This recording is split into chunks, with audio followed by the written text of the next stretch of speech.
Hello, I'm Robin and welcome to Molten Modular DIY, back in my tiny little corner. Today I'm looking at something interesting from Synthux Academy. Synthux Academy is this website organisation devoted to providing the resources to help people make and experience synthesizers. To some degree, it's an entire synth building platform, and that is what we're kind of looking at today. We're looking at the Audrey II. Now, this is billed as a Horrorscape synthesizer, which just sounds completely fascinating. And it's built on their Simple Synthesizer DIY platform, which is what we are going to be delving into. Now, this is a little bit different to the usual sort of synthesizer or Eurorack builds that I do, because there's a lot of resources available, an overflowing amount of resources. Synthux Academy have done tutorials on almost every single bit and piece of it, and so the ease with which you should be able to enter into this project is quite fabulous. So we're going to be having a look at that, trying to navigate our way through, because I've had a little look and it is a bit different, and I'm thinking, oh, this is not exactly how I'm used to doing things. So that's going to be interesting in of itself. But I think overall what we're going to have here is a very interesting handheld exploration of this synthesizer build. And also, hopefully, we'll get a nice big fat Horrorscape synthesizer out the other end. So without further ado, let's bring you in, have a look at what we're doing. Right, let's have a look to see what's in the kit. So this is what comes with it, and it's totally beautiful. Look at this. Postcards about stuff, beautifully wrapped things, some lovely stickers. Those are pretty damn gorgeous, and a coaster. Some blanks. Eurorack blanks, which is nice considering this isn't even Eurorack. But those, do they make a thing? They do, look at that. That's rather nice. So those are all very much appreciated. Thank you. And then look at this, a proper box with everything in it. Just amazing. So yeah, they've certainly gone the extra mile in making this as user-friendly and accessible as possible. Look at this beautiful paper. And then inside, more beautiful bits of paper.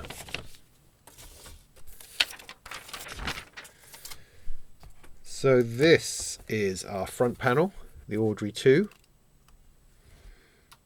Horrorscape synthesizer. Very interesting. It's a mix of kind of drones and filtering and delays and stuff. Beautiful. Beautiful. What else have we got here? Now this is the Simple Synthesizer board, I believe.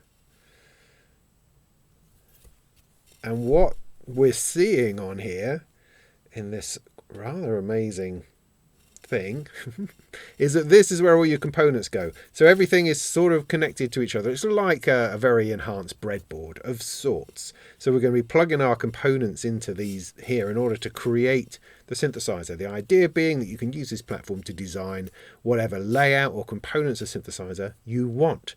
And then the guts of it are going to be running on a daisy seed here, I believe, that we're going to have to solder in.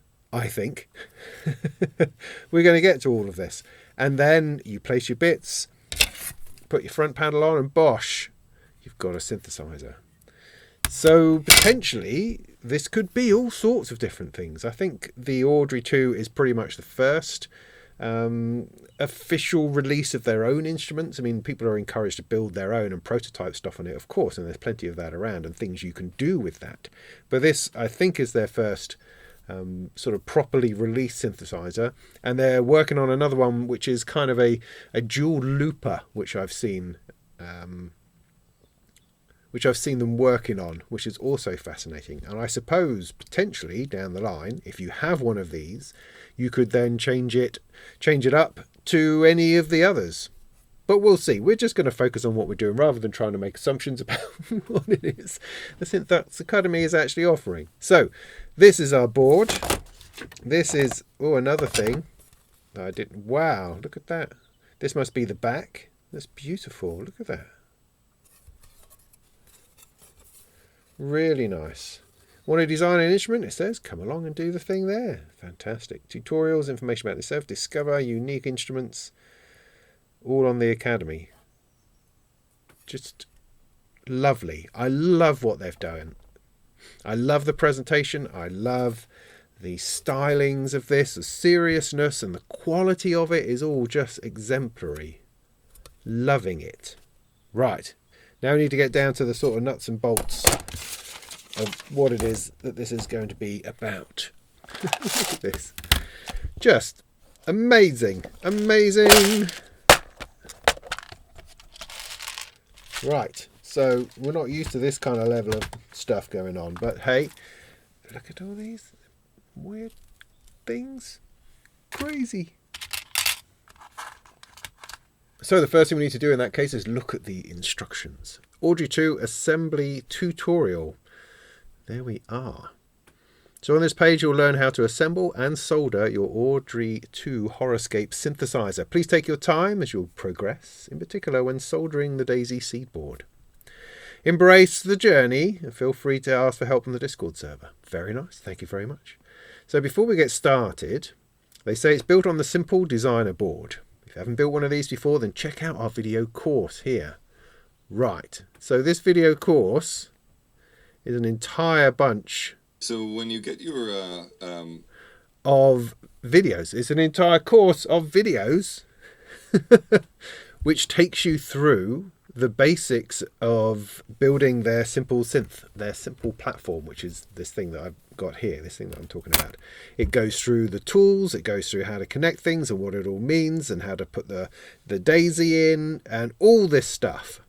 Now, it's well worth looking through all of that, of course, if you are building this for the first time. But we're going to kind of assume that we don't exactly need all of that to follow our build through. While it is absolutely worthwhile and takes you through all the bits, I'm going to go back to the assembly manual to see, to take us through the full process. So you've got bits about... Before we can get started with we've got bits about different tools you're going to need, soldering, the pliers, soldering iron, bits and pieces, beautifully shot, beautifully put together. This is just excellent, top flight stuff, I have to say.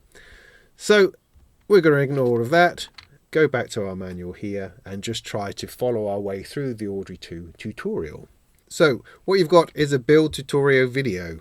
And this is something else that I'm not very used to following. I'm used to following a bill of materials and a list of simple instructions. Whereas here they've gone all the way to create a proper build tutorial, which is interesting. It makes it more difficult for me to film this experience, but we're just going to go with it and see what happens and see if we can work it out as we go.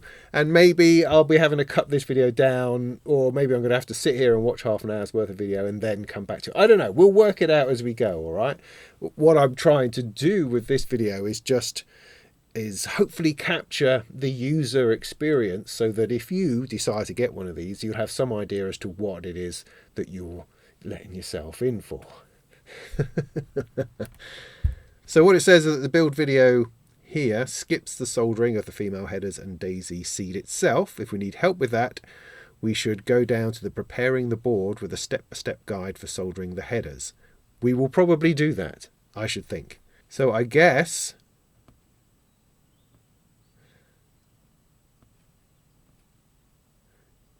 it is essentially all in this bit here. Let's build the Audrey II feedback synthesizer. This is a collaboration between Nick Donaldson from Infrasonic Audio, who wrote all the code, and me, Rory, from Synthux Academy, who did the interface design.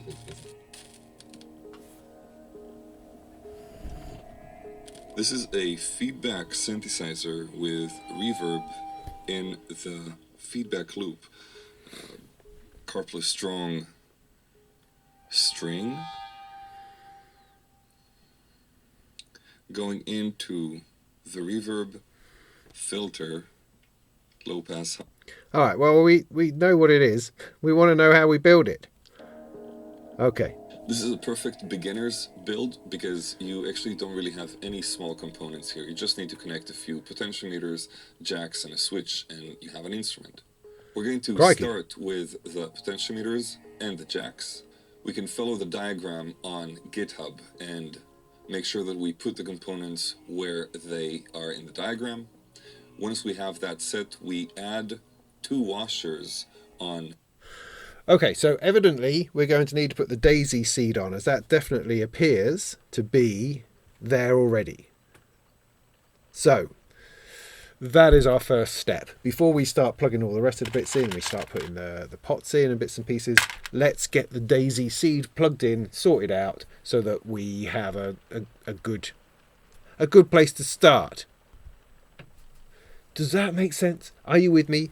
I think so. So for that, we will go down to here. I mean, you've got a board layout here, but that's for later. We want to look at the daisy seed stuff. So that, they said, was down a bit. Preparing the board. This is what we want to do. Right, so are we all right? We know what we're doing. Right, good. So preparing the board. Placing the female headers. Do not solder yet. So we have engendered headers here, which is interesting, as opposed to pokey ones and non-pokey ones. And this is our daisy seed. So the board has 2 sides. Make sure to place the headers on the side where the text on the bottom right edge is readable.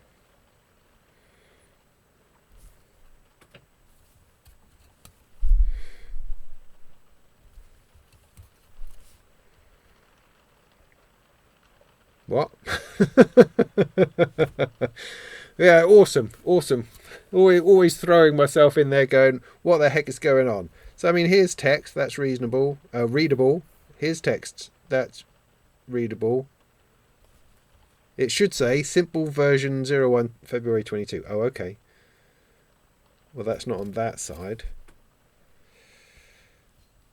It's not on that side either. Well, that's awesome. Great. Super. I think I'll grab my magnifiers in case I'm missing something here. Okay. So in this tiny little bit here in the middle, it says Synthux Academy version 01 February 22. On the other side, nothing. You've got that there. So the side that you want is the one that has this square of holes over here with the logo. That is, well, that's the side we're going to use. I don't know whether that's the top or the bottom. Doesn't seem to matter. Right. So flip the board on the other side and solder the edge pins first. Right. Okay. So we're missing a bit. So we need to have a look at this here. Video about soldering the microcontrollers. Now this is part of that original Simple Synth playlist of tutorials. This is the important one from our perspective. Connect them, and the reason we start with the edge pins is because we want to make sure that our female header is standing very straight on the board. It doesn't have any angle, and this looks pretty good. Let's continue now with the rest, and I'm gonna speed through this video for you. Notice that I'm first of all pressing a bit. Okay.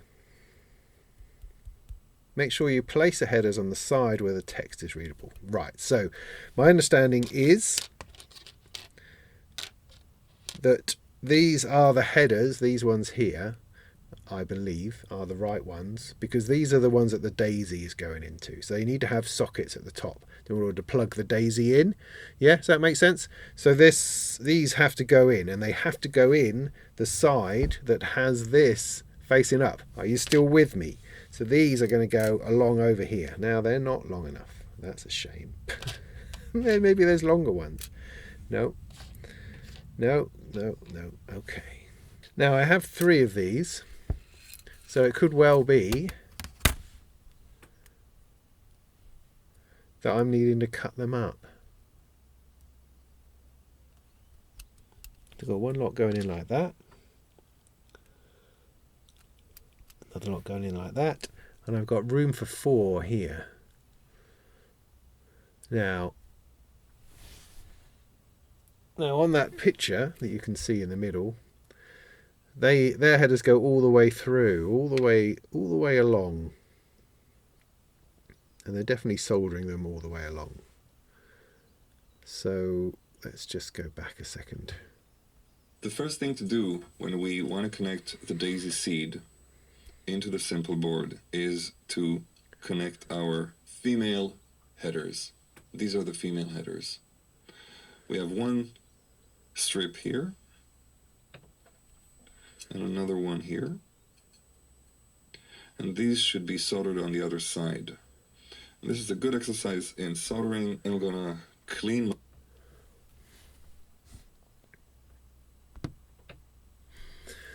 Right, so from what I can figure out is that we're going to need to cut some off this one. I'm going to have to assume that these are not important at any other point, because there's no bill of materials. It's odd. This is odd. I wasn't expecting to run into kind of doubt quite so quickly. Now, obviously this is what we need to do. I need to cut off 4 and put them in there. Cut off 4 and put them in there. That's obvious, I suppose. But I just like certainty, you know. I don't like the fact that this is for beginners and we're already in a space where I'm having to cut something up because it's not the right size. That's a little bit weird. But we're going to go with it. So it's 4 that it needs to be. So I'm going to cut that up there. And then again. 1, 2, 3, 4. So the video, beautifully shot, beautifully produced video, is actually showing something slightly different to what we're doing. But hey, we can cope. We're pros at this, and this is exactly why I'm doing this. Okay, that's not going to fit. Let's put that in there. All right, that's better. That's better. And this one. Okay. Once it's in, don't touch it. Okay, good. So now I have those all the way along. You can see that. So I get the feeling we're now going to have to solder these in from the other side. So let's prepare ourselves for the act of soldering. I'm going to turn the soldering iron on. I'm going to give myself a little bit of air.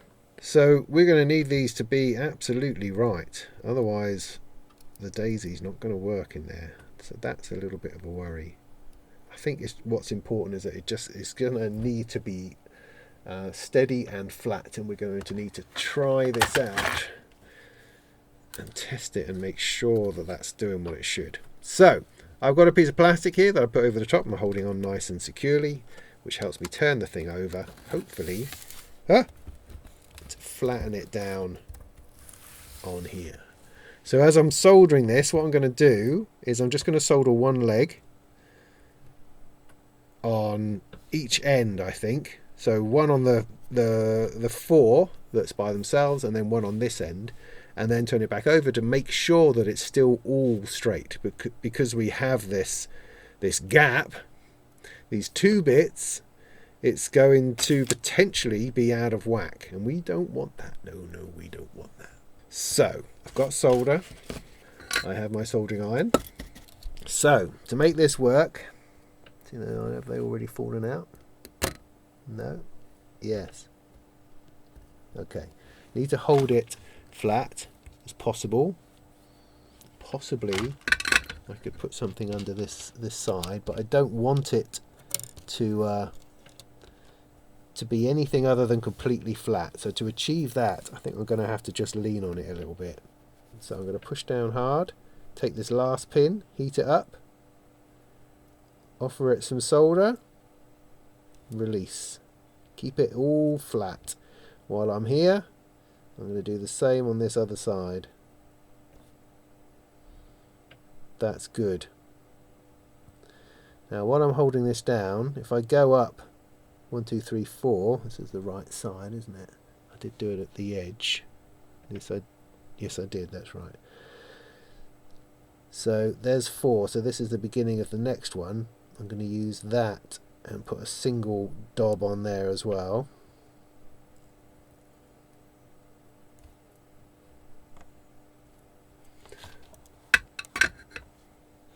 Okay, now I'm going to check that that is good in a nice straight line. Yeah, nice and flat. Hopefully you can see that. You cannot see the join, which is a good sign because we need that to be right. So I've inspected it. It's right. I can now turn it over and still keep some pressure on it while I'm soldering, but I'm now pretty sure that that's going to be right. And I can do all the rest.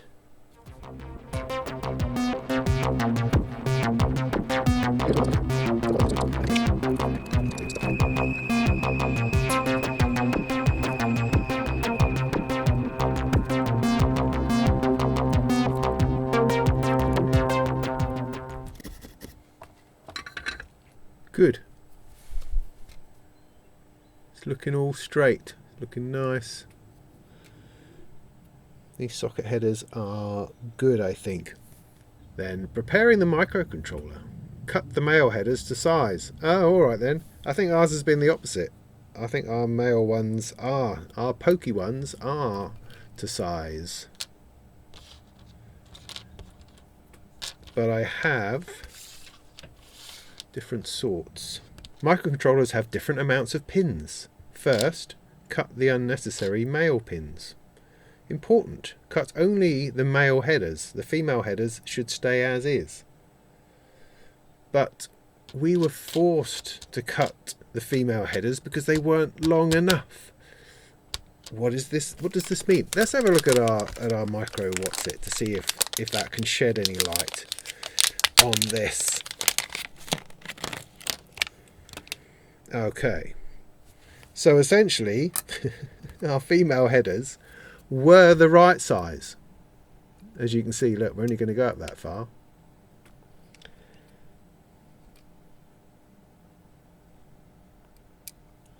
So we put extra ones on that perhaps we didn't need. But how would we know?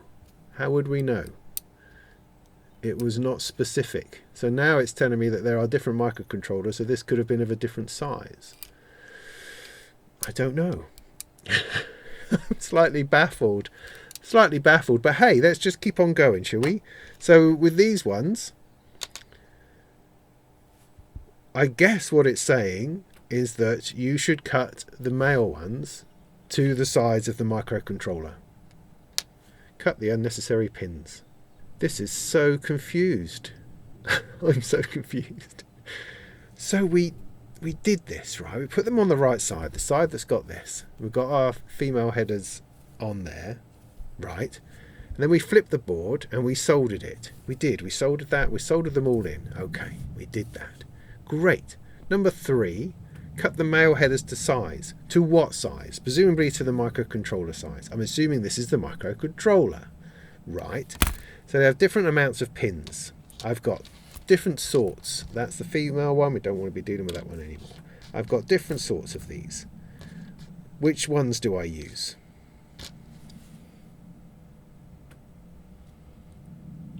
So this one is the right size for it. The other ones are slightly big. Okay, scrolling down to the bottom here, right, can you see this? Yeah, scrolling down to the bottom, and when we see the finished article, we can see that they also had, that their female headers were too long for the microcontroller, which apparently was okay. But, alright, okay. I apologise for my bumbling about. I'm just trying to wrap my head around this. So it's now talking about the male headers, right? And it's talking about them being having short pins and long pins. Now I've got this one here that does indeed have short pins and long pins, but this one here, they are the same either way. So the manual again is not really describing what we see before us. We have this one, but it's not enough to do both sides. I've only got one side's worth of it, and there's not another one in the pack. No. Okay. So I'm going to disregard that, and I'm going to assume we need these, but these are all both too long. I don't want a situation where this is on here and it's somehow getting in the way. So I want to cut this extra pin, those 4 off, so that it matches up exactly with the microcontroller. I think that's what we're trying to do. It doesn't matter which way up these go. I mean, I think if I push these in hard enough, they probably end up short and long, as in they probably can push through one way or the other. I don't know. We're just going to have to deal with whatever it is that we have. Now, are those different? Just looking at their different. No, they're the same. Are they?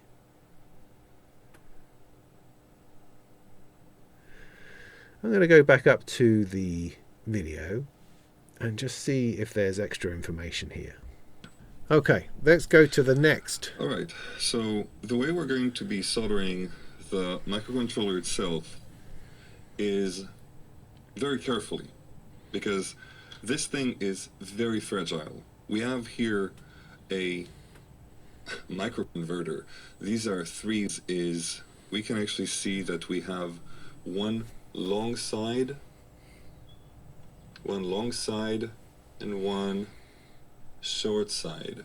And we're going to put the long side inside here, and then we're going to solder our microcontroller on top of it, so this becomes a stand to make sure that the pins are not moving. But before we do that, we actually need to cut the headers to size. So I'm just measuring here. This is the part we don't need, and I simply cut it out. Right, okay, new information obtained. So they definitely think that there's a short and a long side to these, which there might kind of almost be, but I don't think that's important. What is important though is that we need to cut these down by 4 in order to make them fit properly, so we don't have anything sticking over the edge. Doesn't matter that the female ones did that. I don't really care so much. They don't care so much, so that's fine. However, what would have been good would be to have known that, because I've put the 4 extra are actually going to be part of putting this on, so it's going to be at this end. Had I known that I didn't need those extra bits, then I could have just ignored them and not put them on at all, and I've had to, I'm ultimately risking that this here is not going to be quite straight enough. However, this is where we are, and this is where we'll continue. So let's just take 4 off here and stop belly aching about it. 1, 2, 3, 4. Bye. And off here as well. 2, 3, 4. Cool. So these plug in to the board. Now I think what's important is that this thing here, this is the USB socket. So it's at this end that it's going to be stuck at, which is the end that has pin 1. So we need to make sure that it's at this end of things, and so that's where we're going to place these. Good. Right. Good. Smashing. Lovely. So if you can find a side that's longer, I think by a semi-demi millimeter, I can then push that down into there, trying not to impale yourself on them. Oh, okay, I guess that's longer. I'm going to go with that. Plug that in there. Good. Good. Yeah. And now this, our little Daisy, can sit on there, happy as Larry. Look at that, all the way up to the edge. Great. So we've now got to solder this bit here. You've got to be very careful not to set fire to any of these bits here. Don't lean your soldering iron on them. Just solder carefully and nicely. And then the Daisy will forever have these bits here as kind of the stand that they sit upon, because you can even take it out and that will be fine. And it will be stuck to that header. Excellent. So let's just check through this. Female headers. So cut off that bit, did that. Short pins, long pins, yeah, we don't really believe you.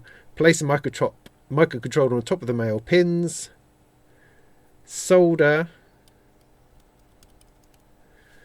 the edge ones first to make sure it's there, and then it should be nicely finished like that with this to the edge of the board. Good. Right, let's do that.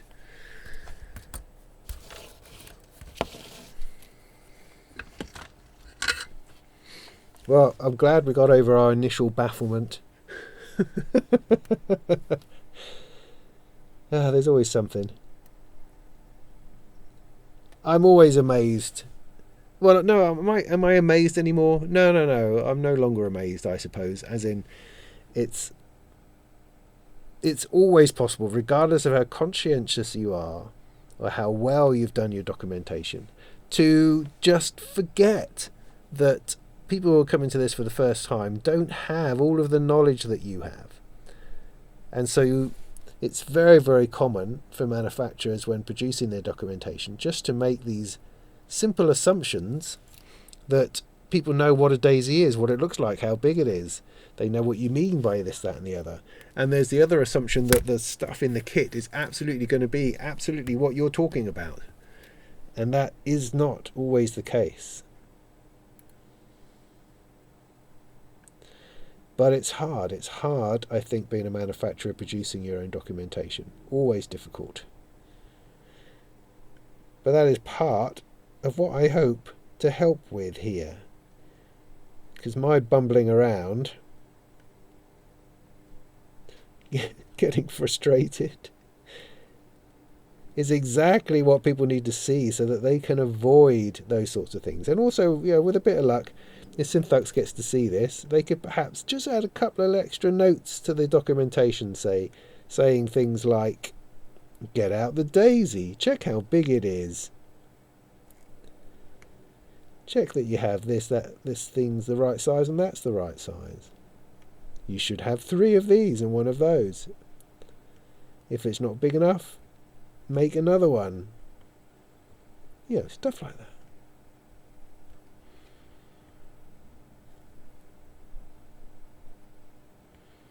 I am such a pain. Pain in a manufacturer's arse, me. That's what I am. Oh, yes. Now, I think I'm going to turn this round because there's a danger, if I'm coming at it from this way, that I will accidentally lean on something important. So if I come at it from the outside, there's much less chance of that. Here, for instance, would have been very difficult.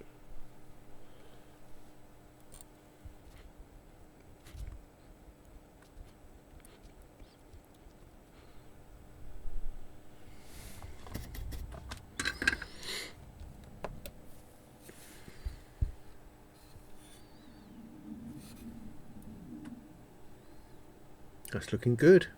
That's looking good. So is that all we need to do? Is that the prep? That brings us down to the bottom. So we go back up to the top of our tutorial. I think so, yes. Good. Right. Good. Great. So next, your man was talking about this. Wide knobs, tall knobs, short knobs. Jack switches, that we've got to put those in. So, and there's some wires as well that might need to go in. Interesting. So on our mysterious sort of magic eye board here, I think I can see a dinosaur if I look at it in the right, if I squint. This is into which we are placing our components and bits. I think this is it. I think this is all we're putting in. So let's get all this stuff out.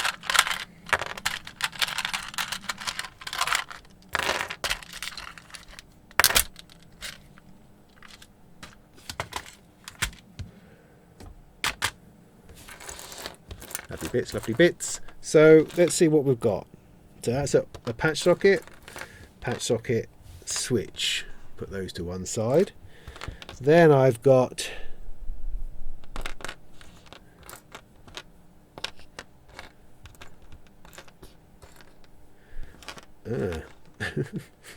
I've got, are these all the same or are they different is the question.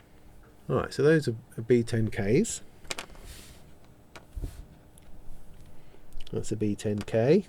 Yeah, right. So all of the pots are identical. So where it says on here, wide knob, tool knob, they're talking about these things, I think. So ignore all of that. So the S940, S930, S1739, what does that mean? We do not know at this time. This probably is going to refer to connections somewhere on the board like this, I think, or down here.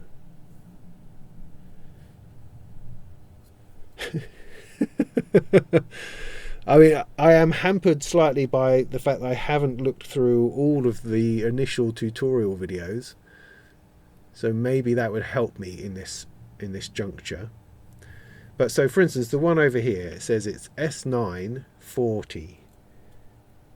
So I've got 9, and it says 40. Don't know. The one over here is 29. So the S seems to refer to the number that's on the board. 17 there.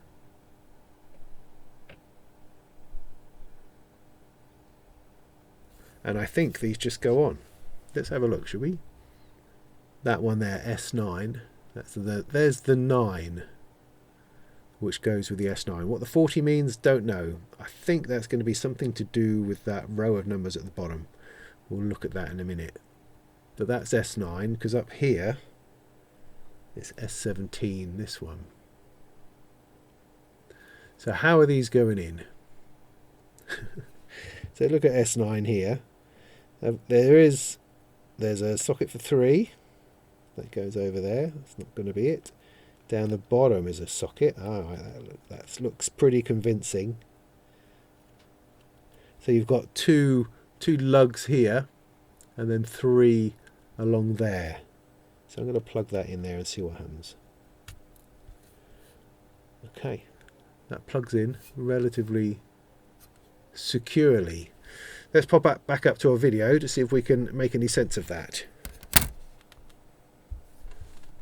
This is a perfect beginner's build because you actually don't really have any small components here. You just need to connect a few potentiometers, jacks, and a switch, and you have an instrument.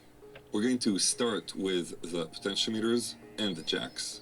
We can follow the diagram on GitHub and make sure that we put the components where they are in the diagram. Once we have that set, we add 2 washers on this potentiometer. Okay, so it's not taken us quite by the hands as I thought it would. It's marching on through and assuming that you're just keeping up. So I mean, this as far as I can see, that's the only way around that can go into our place. So we're just going to put these in. We're going to find the spot, slap them in, and go from there. That seems to be right. So 17 is here, 3 at the bottom, 2 at the side. That appears to be the only way that can go in, and so we're going to step out with confidence. 29 is here. That's how it goes. 36, 38, 40, 49 there, 59, 66 at the top here, 68,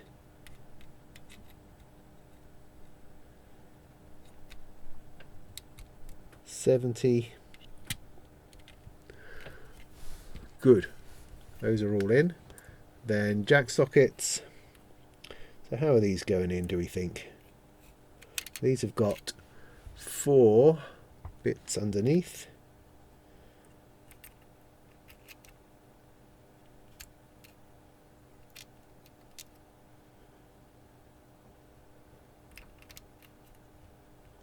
Possibly like that. Doesn't seem right, does it? Is that going to be right?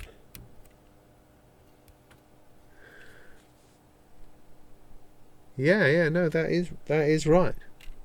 That is right. They go at a slightly peculiar angle, which is cool. That's just how these things go.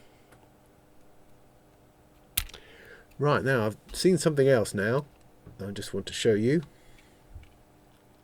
That's in focus. Now on the board itself, it actually shows you. It tells you in tiny, tiny writing that I could not decipher. But that says pot there. That says switch in the middle. And that says socket. So that indicates where part of it goes in order to get the orientation right. Yeah? Got that? They see how it's clever. I didn't see it. I just honestly did not see it. So for the switch, that must go in this middle bit here somewhere, like that. Is that in the right place? No, it's down one. Switch is there. So an on-off switch. 79.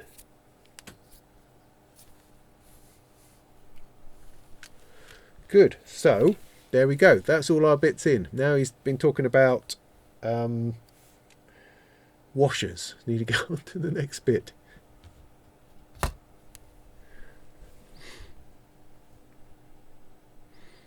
Potentiometer and 2 washers on this potentiometer. What we're trying to do now is to basically close the front panel on top. So 2 washers on that one, and 2 washers on that one.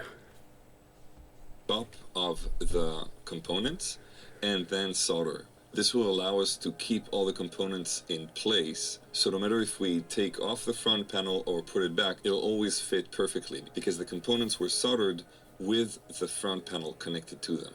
So at this point your man is saying bring this thing in and place it over the top. Switches, always tricky, always tricky. So placing that over the top, making sure it goes down as far as it can. Now it's slightly raised on this one and this one because that's where we put the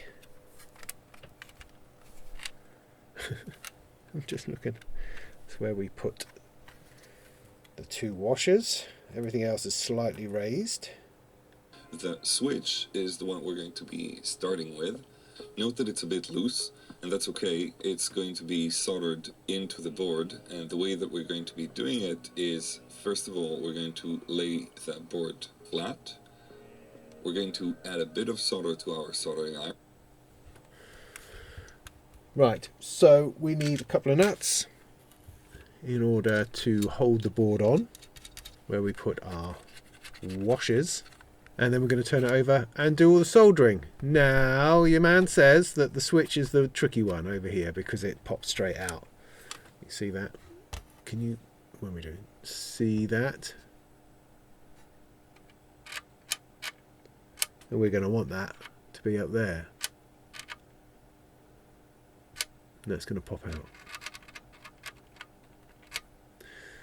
So, how are they suggesting we tackle that? Let's have a look. And then solder only one of the pads. Then we're going to put our finger under the switch and lift it up while the soldering iron is warming up that pad. Then we can take off the soldering iron. The switch is going to cool down and stay in place. Cool. Very cool. Yes. All right. So soldering iron at the ready again. So I'm going to turn it over. It is here. So when I put it down, is it going to hold itself through a little bit? No, not really. Okay. Oh yeah, I can a little bit. I can put a little bit of solder on there. So we are just going to push down on here a little bit, solder one of the legs. Like so. Then we're going to put our fingers underneath, heat up that soldered bit again, and push it all the way through like that. Beautiful. That should be good. Now we look at that from the side.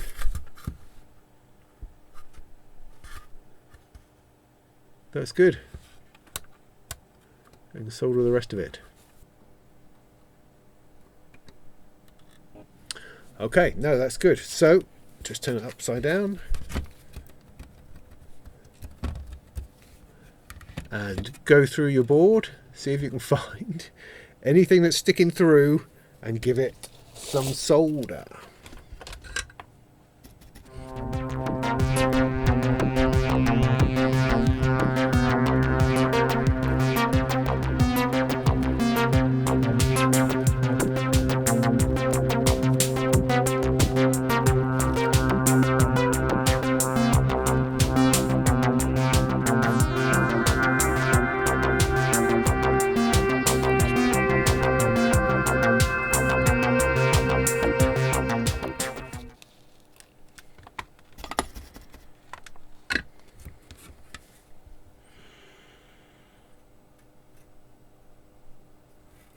I believe that's all of it. I believe that is all of it.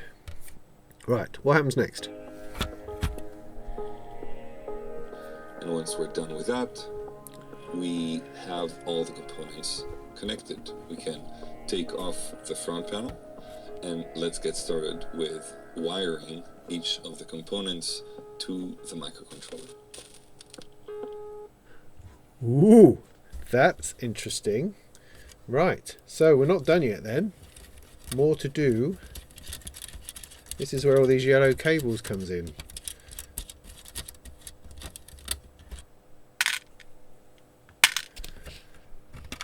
So it popped the front panel off. It's a great board, this. It's very exciting. And let's get rid of those washers in case we drop them or eat them or something. And let's see what happens next.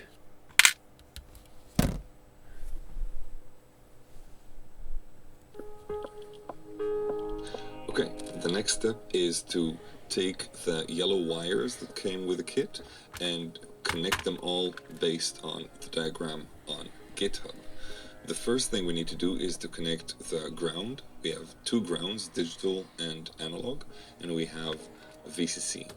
The ground on the left is going to be connected to pin 48, the VCC to pin 29, and the ground on the right is going to be connected to pin 20.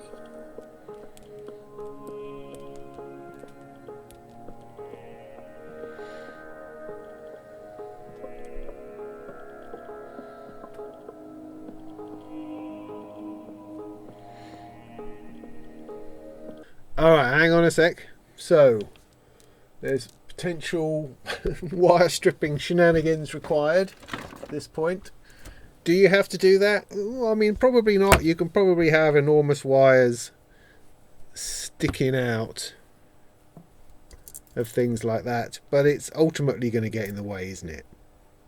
So making them a little bit smaller, I don't think is a terrible idea. But it does mean cutting things, and that's always frightening. Frightening! So how big? How big? So it says it's to do with the diagram here. So we've got digital ground, analog ground, and analog VCC.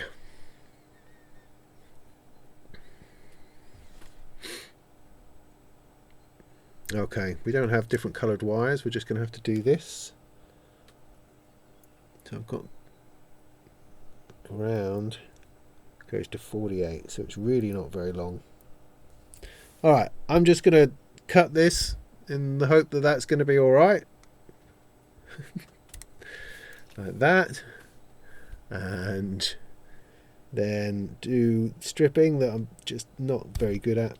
But I did that perfectly. Good grief. I'm going to give that a little spin. Right, I guess we should probably tin it. So to do that, well, I've usually got plenty on here anyway. I'm just going to take a little bit of solder and sort of stroke it over the edge of the bare wire to give it something. And then this is going to go from 48 into which it does not fit. Go on. Alright, got that in there just about. 48 and then to grund here.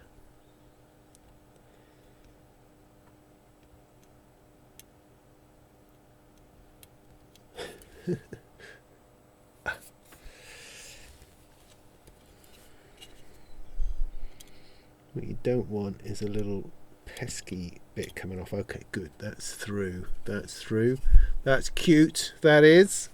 Right, cute. So I don't know how many of these wires I actually need, so do I need to keep chopping this one up?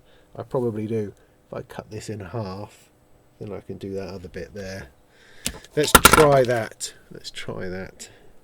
So cut this one roughly in half. So I'm going to twist that together, leaving a big glob on the end because it has to go through a very small hole. So this is for 29 to VCC. 29 to VCC.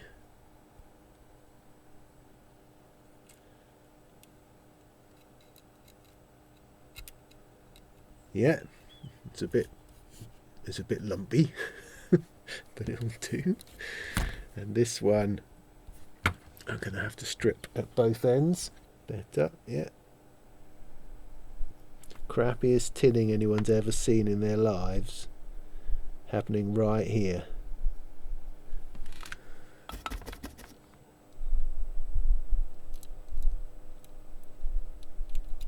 That's not going in, it's too lumpy. Too lumpy.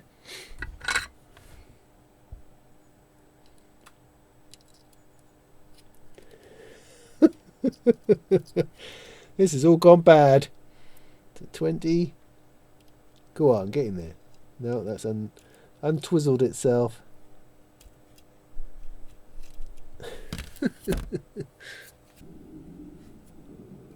That's in. That's in. You go in. Let's bend that underneath. I think might not be a bad idea. Alright, we're in. We're in. Okay. Stay in, stay in.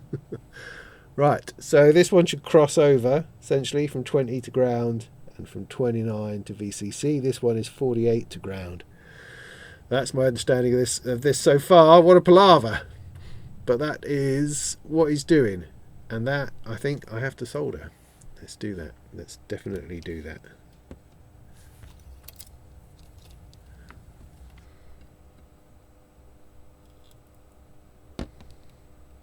Good.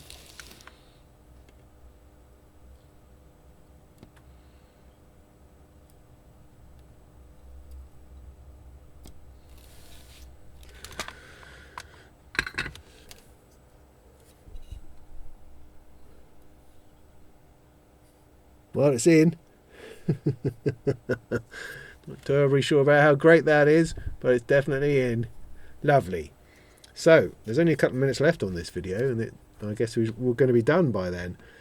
9, and at the bottom we can see that there is a corresponding number, so that potentiometer is actually connected internally to pin 9, or to pad 9 at the bottom. So we would take pad 9 and connect it to pad 40 at the bottom row. That is where pin 40 of the daisy seed is connected. So what we appear to be doing with these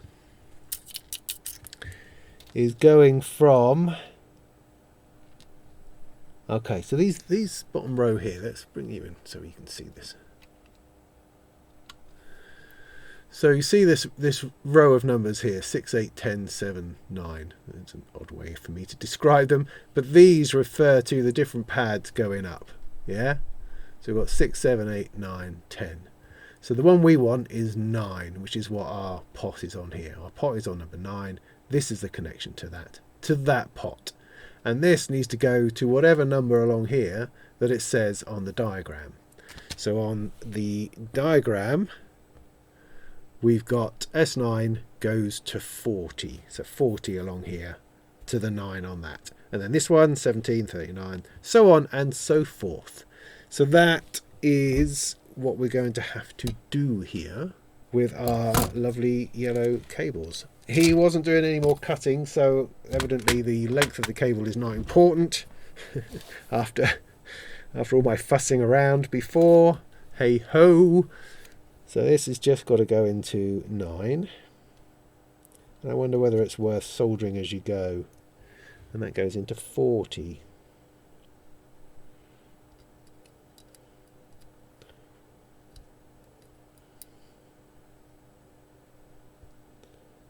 Oh, I picked one that's not going to go through the hole. There it is. Okay. Well, let's try to put a few in and see what happens, shall we? So this one is 17. So this all happens at the bottom because these are all transferred to the bottom, which is a good idea. I like what they've done with that. That wire's too fat. 17, and that goes to 39. 29 to 38. 36 goes to 37. 36.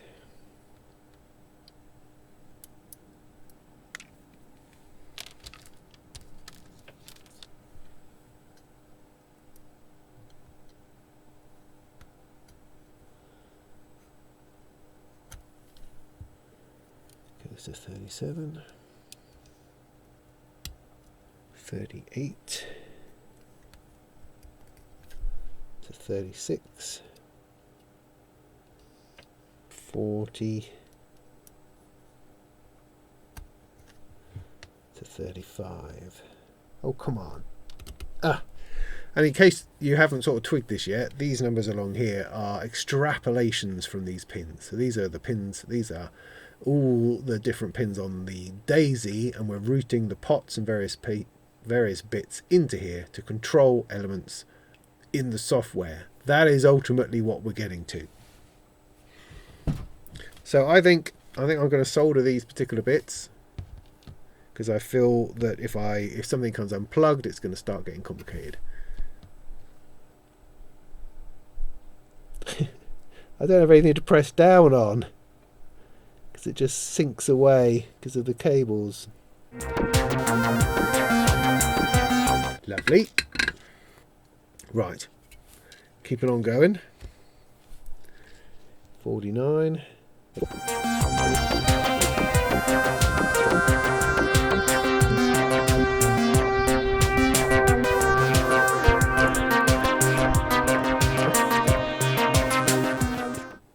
Cool, I'll do those and then do the patch sockets and switch in a minute.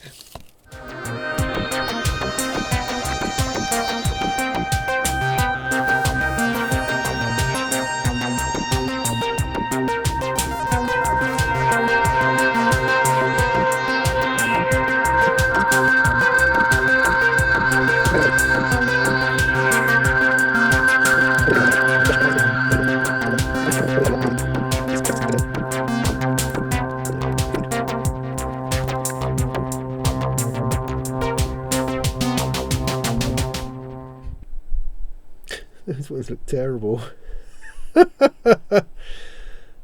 Is that all of them? They're just, oh dear. Alright, so there's a whole load of stuff.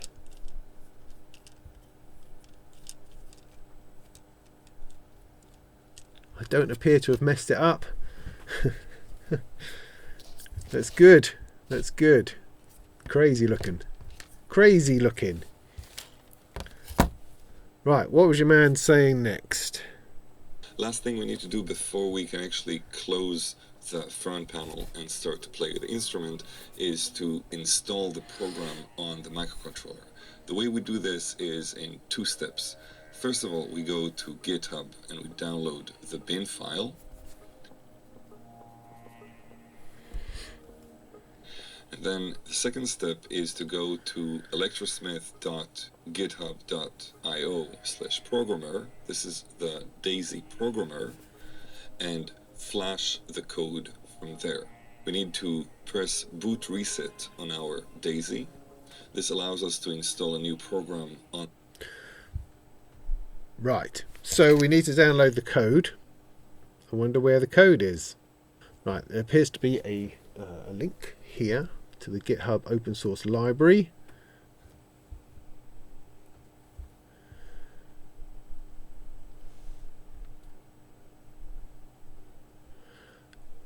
I love GitHub. It makes absolutely no sense at all. You're kind of like, what are we even looking at? Right. I do not know. Okay, here we go. Down the page, GitHub repository Audrey II. Good, that's what we need. Thank you. I was going to say, can you just put the link on the page? It is, it's just down a bit. So we're here. What the heck do we do? All right, there's these bin files. So, okay, I followed that link and it brought me to here. There's a link right there in order to go and grab the firmware. The firmware has downloaded. Then we need a link to the place where we program it, which is here. So, if this is our first time in doing it, yes it is. Display help. Connect the DAISY to the computer. Now, it came with a handy cable in a bag in the box. And I'm going to guess that this is the one that we need. It's just a micro USB cable, which can fit on there. Now, of course, annoyingly, my computer only has USB-C. I have the required adapter.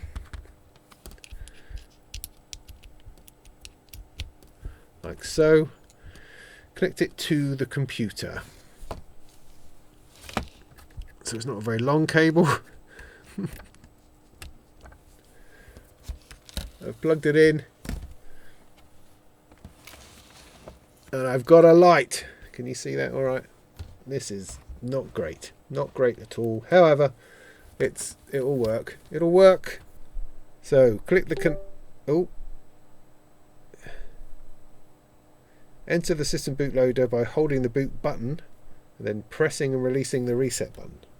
So I'm holding the boot button, pressing and releasing the reset button. I'm getting bleeps on the computer as if to say something is going on.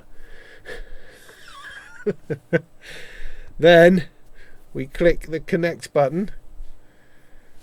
This it's seeing it in DFU in FS mode paired. That's what we're after, because I've done this before, not with this particular one, but many times, and that's what we're after.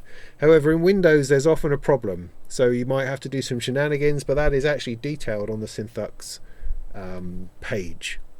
But we are going with what we can see. You can't see that screen actually, which is frustrating.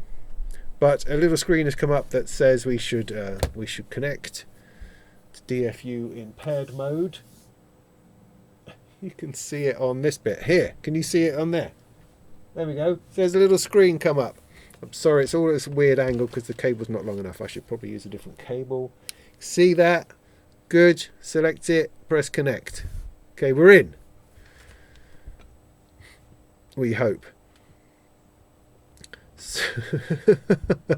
So do we know what we're doing yet? Not exactly. Let's go back to our man and make sure we're doing the right thing. So back here, share this tab.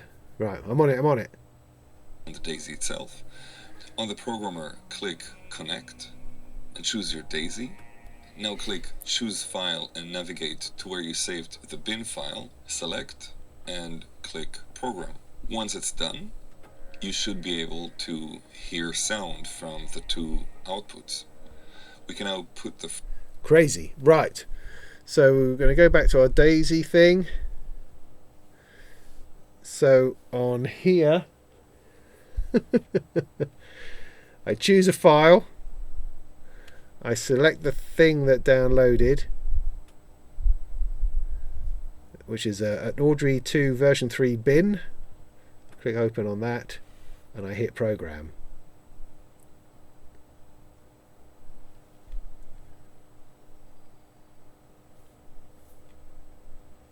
Something's going on.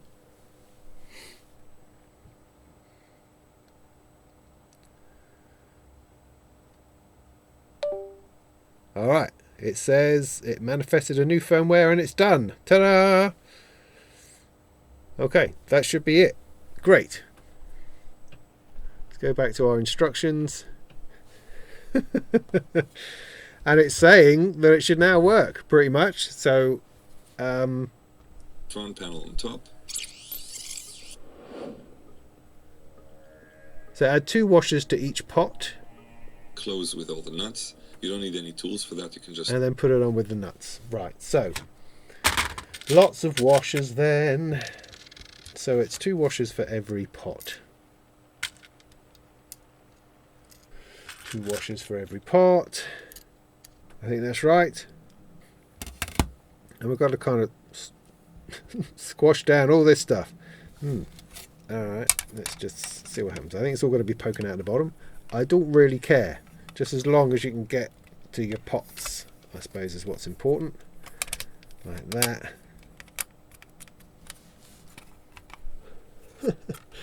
These are quite funny. Get your switch through. Get it all down.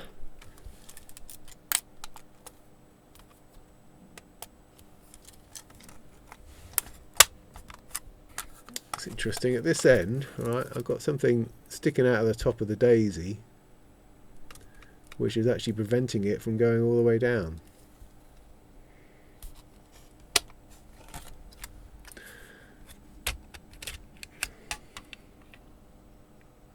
That doesn't look like something I can... Well, no, it's just a jumper, but I don't know what that means.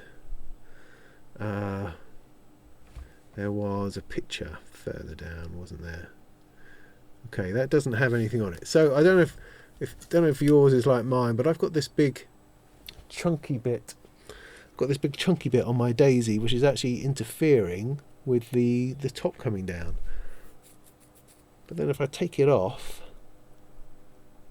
I'm not actually saving a whole lot of space. And then I've got these pins that might be going up against the board. Having a look at the one on the picture, although my layout is slightly different anyway, it doesn't have this jumper on it. Right, I'm going to take it off for the moment. Not sure, but it is restricting the front panel, which cannot be quite right.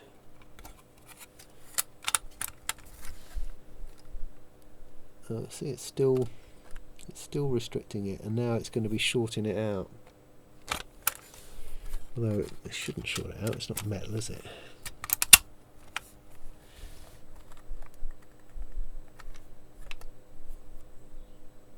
Alright, so it's got a little bit of a thing to it. Alright, I was going to take mine off. Right, anyway, so I'm now putting the nuts on. He says that finger tight is alright. Let's do that.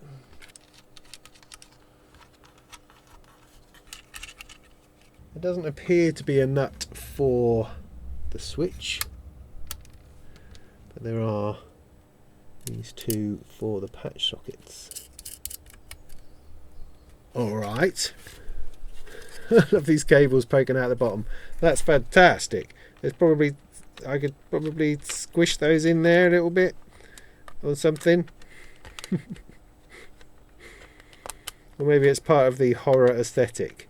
I'm not sure. Anyway, squish those in a little bit. Great, looking good, looking good. And stick the knobs in the right place. Enjoy your new instrument. Put the knobs in the right place, he says. Oh, that's the tall knob, wide knob business. Right, okay, so stick the knobs on then. Knobs, knobs, knobs. So here says wide knob, tall knob, short knob. Let's see what we've got, right? 1, 2, 3, 4 sort of are the big knobs. Then I've got, oh yeah, right, okay. 4 little 2 tools.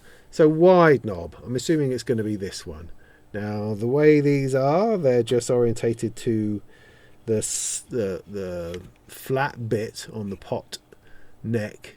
So they can only go one way around. So there's absolutely no worries on that. So you should just be able to find where it is and push it down. Like so.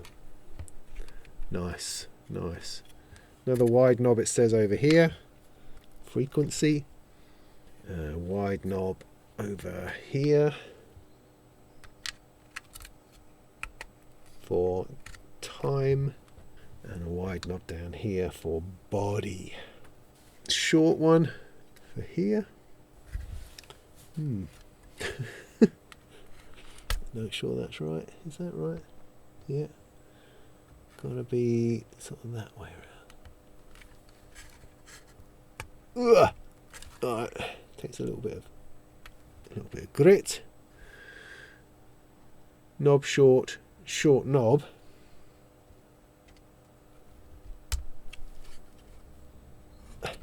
Tall knob at the back here. Oh, I've got a terrible feeling I'm just going to snap something. Let's hope not, eh? A tall knob all the way over here. These are hard to locate, these ones, actually. Oh, that one went on. Piece of cake. And then I guess these are the remainders. Ugh. Okay. I hope it doesn't have to come off. Right, those all good. All heading in the same direction. Yes, great, super. That's looking good. Now I feel there's a bit of a bottom potential going on, because it feels like it doesn't really have an underside. I mean, at the moment, I guess it's kind of Euro rack. It would fall into a Euro rack thing. Yeah, no, absolutely it would. Which is cool. But I have all these standoffs. I think these would go here. I think they would. Should we do that? Should we try that? Great. So I'm going to take a leap and assume that this goes on the back with those standoffs that are in the box. Otherwise, yeah, it doesn't seem quite right. Now, of course, which side do I want to that up? Or that up? It feels like this is the one that should be on the bottom. So, all right, let's go with that. Let's go with that. Cover up the really nice bits. So let's stick something through there.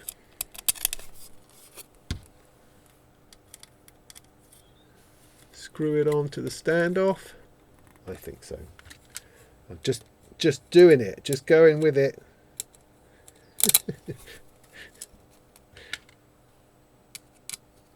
It's always the way.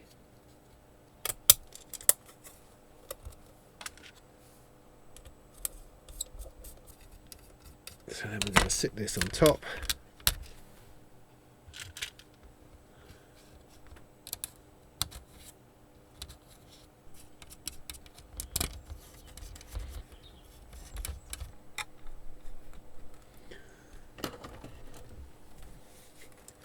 So there we go. Got some kind of base on it now, which feels like a really good idea.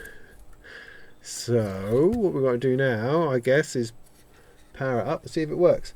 Now the cable that they put in the box, it's just not long enough.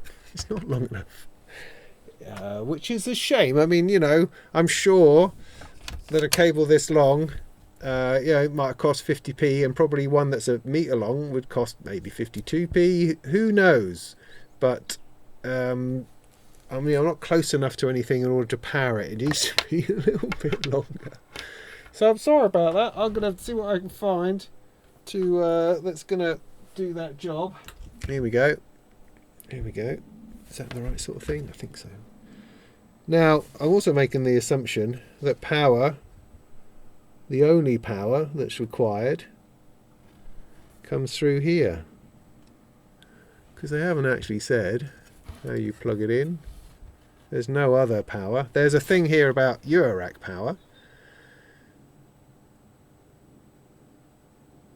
which I think is a whole other thing. I don't know. Alright, I'm just going to plug this in here.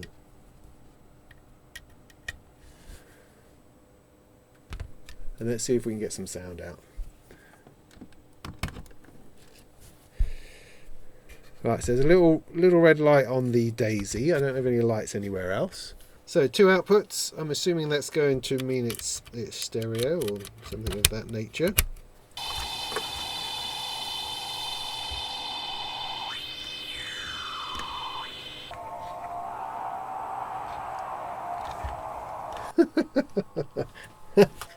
We've got sound out. It's a success. It is. We got sound out. That's fantastic. So I'm pleased about that.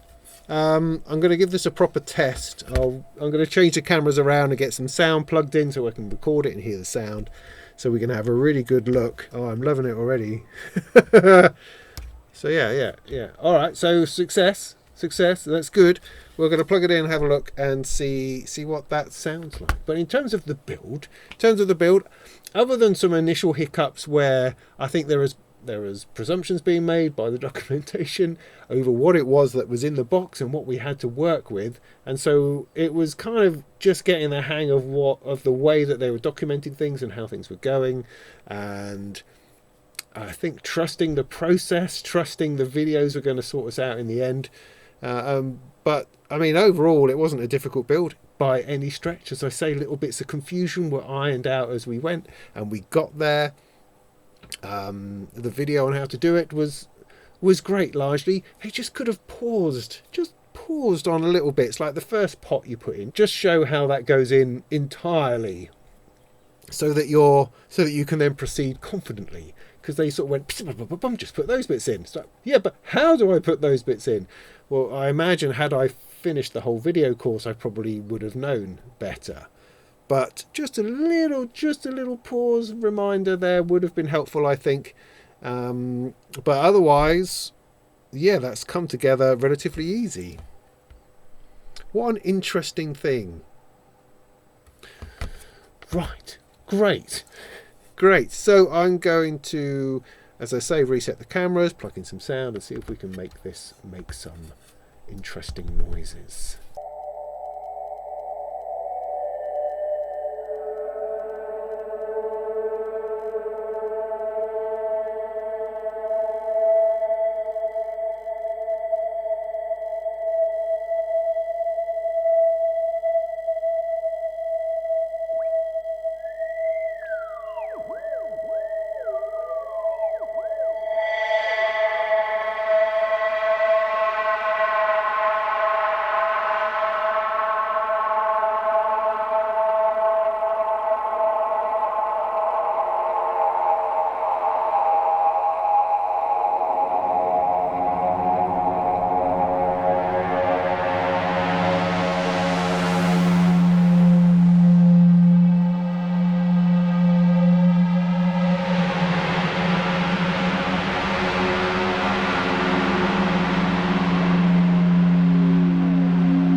So that, ladies and gentlemen, is the Audrey II.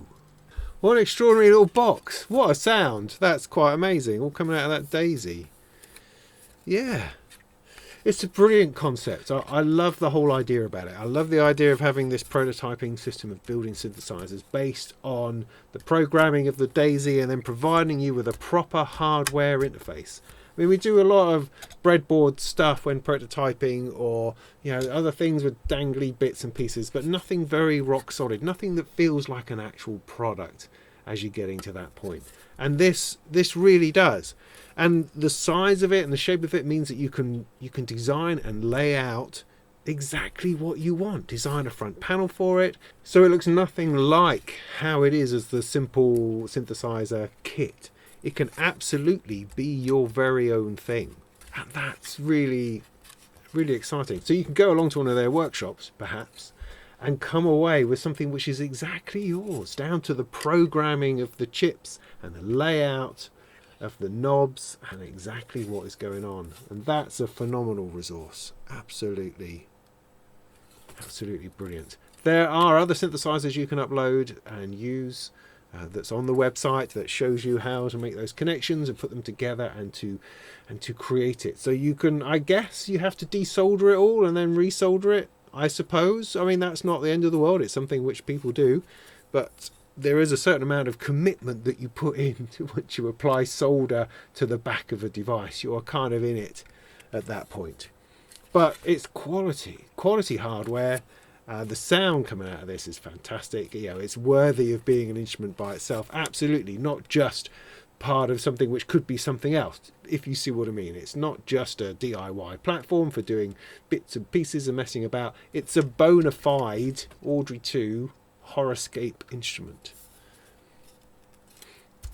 And that's great. I hope they do some more. I hope they do a lot of these. Because I'd certainly be interested in building some more, or somehow putting this apart and putting it together as something else. That could be interesting too. So thank you, Synthux Academy, for sending this to me. It's much appreciated. That's been a really enjoyable build and a fantastic sound out the other end. And if you found this helpful, would like to show your appreciation, then do feel free to drop over to Patreon and throw us a couple of quid. Go on, I dare you. That would be magnificent of you.